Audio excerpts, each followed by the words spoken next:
Okay, this is a rundown of my outfit for the Renaissance Fair. A little twirly twirl. First and foremost, this corset is from Ophelia's. I have 2 corsets from them. I absolutely love them. They come in standard sizing, so like small, medium, large, rather than corsets that are to your exact measurements, so just keep that in mind. All of them are brocade, they're reversible. They also have steel boning in them, so they're really, really nice.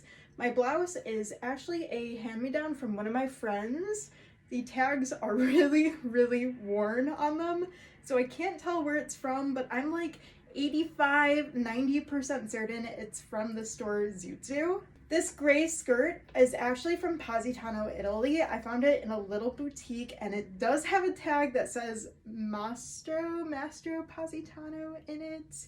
And then this lace underskirt is a hand-me-down from the same friend as this blouse, and there is a tag in it. I can't read it. I only speak English and French, but if you know how to, let me know what the brand is and what the brand's called. My necklace is my Vivienne Westwood, which I wear all the time. My bodice chiller is from Fellowship Foundry, and then I have some various pins. This is from a little shop on Pier 34 in California.